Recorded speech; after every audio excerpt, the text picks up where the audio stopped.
Oke, terima kasih. Hari ini share lagi kita kembali lagi bercerita tentang topik yang menarik sebenarnya yang terjadi belakangan ini ketika saya bukan mengikuti sih, tapi memberikan kepada beberapa orang terkait sesi coaching, sesi coaching lah utamanya ya, bukan sesi mentoring. Nah, ada banyak yang menanyakan ke saya sebenarnya em, pada saat sesi coaching berlangsung, malah yang terjadi adalah kondisi di mana mereka minta pendapat, nasihat. Nah, dalam sesi video kali ini saya akan berbagi sebenarnya apa bedanya mentoring, counseling, training, dan sesi coaching. Itu seperti apa. So, jangan kemana-mana, kita akan kembali beberapa saat lagi. Yuk kita bahas sama-sama.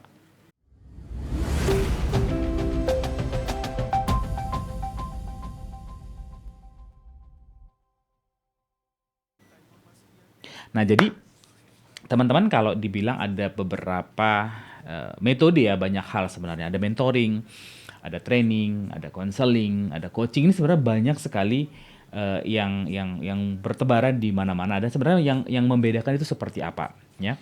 Karena banyak orang yang ketika ikut sesi coaching malah agak berbeda pemahamannya dengan sesi sebenarnya, gitu.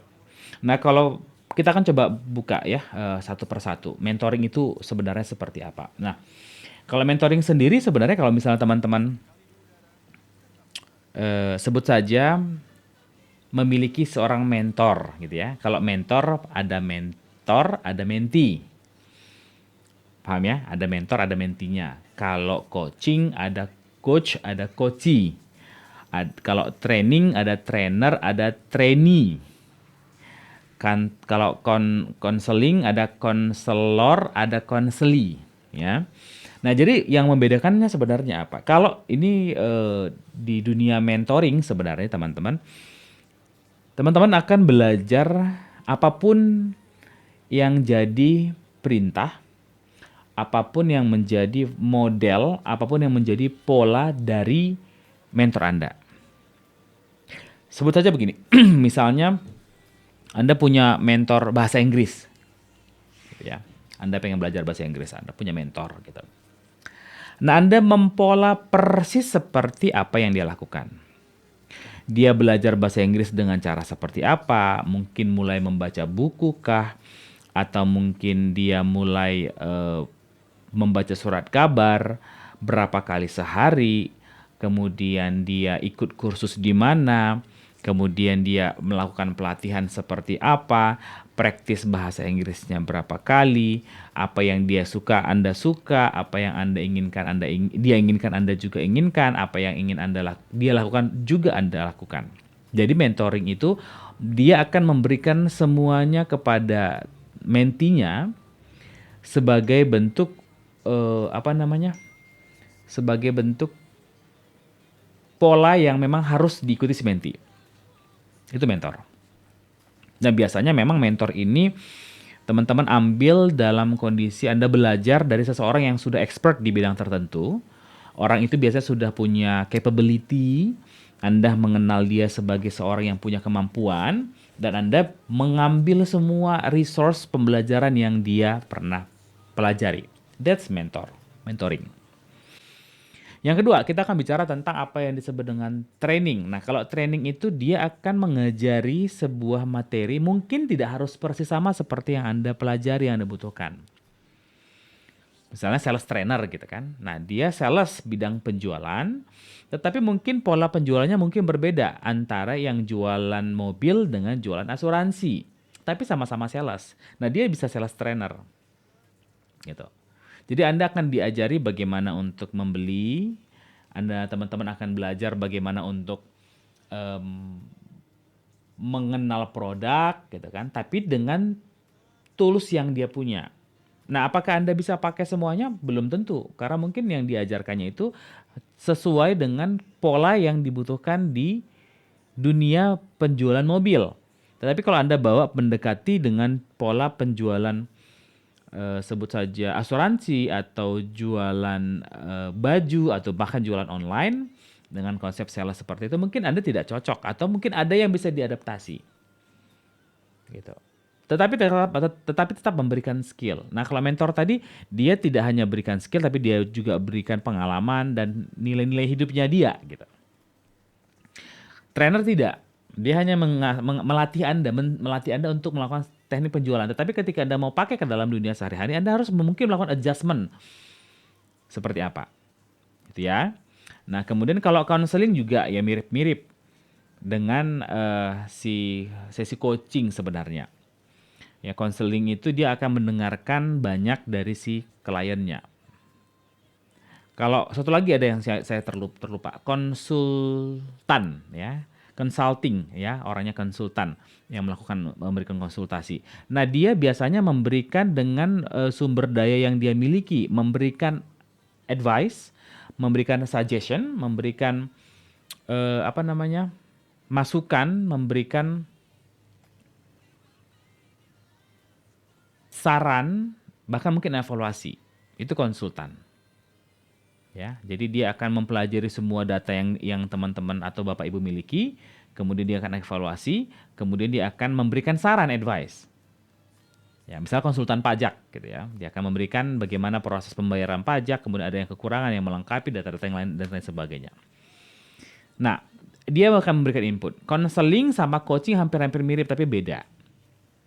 Konseling sama kenapa saya coba apa namanya? Saya coba masukkan dalam apa namanya? Dua persepsi yang berbeda. Yang pertama itu adalah mentoring, training, consulting gitu kan, consulting gitu ya. Nah, kemudian di sisi lain ada coaching sama counseling begitu. Nah, apa yang membedakan yang dua kubu ini? Nah, kalau yang di mentoring, di training, di apa namanya, di consulting, mereka akan memberikan input kepada Anda. Mereka akan memberikan masukan kepada Anda. Agak sedikit berbeda dengan counseling dan coaching. Nanti akan saya jelaskan counseling dan coaching itu berbedanya seperti apa. Nah, kalau counseling teman-teman, jadi kalau counseling itu teman-teman misalnya biasanya orang konseling ini orang-orang yang butuh bantuan mungkin terkait trauma, mungkin terkait permasalahan, isunya biasanya tentang masalah dan masalah gitu. Biasanya dan secara umum konseling itu mengambil dari sisi sebut saja masa lalu yang mempengaruhi ke masa depan. Jadi kalau kita bicara timeline ya, ada masa lalu, di tengah-tengah ini masa kini, di sebelah kanan saya itu masa depan, di sebelah kiri itu masa lalu. Nah, orang yang dikonseling biasanya yang belum bisa move on dari masa lalunya, butuh konseling. Gitu ya. Jadi dari awal butuh konseling karena mereka adalah orang-orang atau teman-teman yang memang butuh lepas dari sisi masa lalunya, belum bisa move on. Atau masalah yang masih terikat hingga saat ini yang mempengaruhi ke masa depan. Nah, dalam proses konseling sendiri kebanyakan si konselor akan menggali dan menaikkan awareness dari si konselornya tadi. Konselingnya tadi maksud saya. Jadi ketika Anda datang ke konselor, dia akan menggali, memberikan Anda banyak untuk bercerita, mengeluarkan semua emosionalnya Anda. Ada juga yang memberikan nasihat ya, masukan-masukan kepada si konselingnya. Tapi lebih kebanyakan bahwa mereka menggali dan menarikkan awareness-nya untuk bisa melihat point of view yang lebih tinggi dari ya istilahnya apa ya, helikopter view yang lebih tinggi dari masalahnya Anda. Karena kalau teman-teman seperti ada dibilang ya, menyelesaikan masalah itu harus memiliki persepsi point of view yang lebih tinggi daripada masalah itu sendiri. Kalau enggak, teman-teman nggak bisa melihat secara keseluruhan masalahnya. Gitu. Nah, yang terakhir adalah coaching. Kebetulan saya adalah seorang coach, profesional strength coach. Memang jadi agak berbeda, jadi agak aneh manakala teman-teman minta pendapat dalam sesi coaching. Sekali lagi, coach itu tidak harus mengerti permasalahan yang dihadapi si klien. Nggak begitu konsepnya. Tetapi memang harus tahu lebih sedikit ya tentang apa yang dihadapi si klien ini. Karena nggak mungkin kan teman-teman mau menolong dia, memberikan sudut pandang yang lebih luas, yang lebih kaya dari apa yang dia akan miliki. Tetapi teman-teman juga nggak ngerti sebenarnya case-nya apa dari si teman ini atau klien Anda. Ya. Nah, jadi kalau sesi coach itu kalau kita bandingkan, konseling itu berfokus kepada masa lalu, kalau coach itu berfokus kepada outcome atau goal yang ingin dicapai. Itu. Nah, jadi teman-teman, ketika Anda mengikuti sesi coaching, coach tidak akan pernah memberikan masukan, coach tidak akan pernah memberikan arahan, coach tidak akan pernah memberikan sebuah nasihat ataupun apapun yang lainnya. Karena di dalam sesi coach sendiri itu yakin benar bahwa sesungguhnya setiap orang, setiap pribadi siapapun itu memiliki yang disebut dengan resource yang ada di dalam diri mereka. Dan mereka sendirilah yang tahu. Dan mereka ini artinya si coach sendiri ini, si klien inilah yang lebih tahu mana solusi yang terbaik buat mereka. Tugas fungsi coach akan menaikkan ke dalam versi atau level awareness yang mereka butuhkan. So, jadi teman-teman kalau misalnya Anda ikut sesi coaching, sebenarnya Anda akan lebih dibawa kepada perseptual dan penggalian-penggalian di mana Anda akan sadar sesungguhnya sebenarnya apa yang Anda butuhkan, apa yang Anda cari, dan bahkan mungkin seringkali Anda menemukan solusi dalam sesi coaching yang Anda lakukan. Paham ya? Nah, jadi teman-teman, kalau kita akan bedakan mentoring, training, consulting, mungkin konseling juga masuk di sini ya sebagian karena dia juga ada memberikan nasihat. Nah, kalau coaching murni dia agak sedikit berbeda dari mentoring, training, konseling. Kenapa gini? Kalau mentoring, training ini yang saya pelajari kemarin ya, mentoring, training, consulting ya lebih kepada memberikan input, memasukkan. Training mengajarkan skill, mentoring mengajarkan skill, persepsi, paradigma, kemudian pengalaman ya kan, dia memasukkan ilmu-ilmu kepada si trainee, kepada si coach, kepada konseli, kepada si mentee ya. Dalam satu arah, dalam arti kata dia akan mendapatkan inputan, masukan. Ya. Masukan dari luar, masukan ke dalam. Nah, sesi coaching sendiri ialah ketika coach-nya itu membantu si coachee untuk mengeluarkan yang sudah ada di dalam dirinya. Beda ya.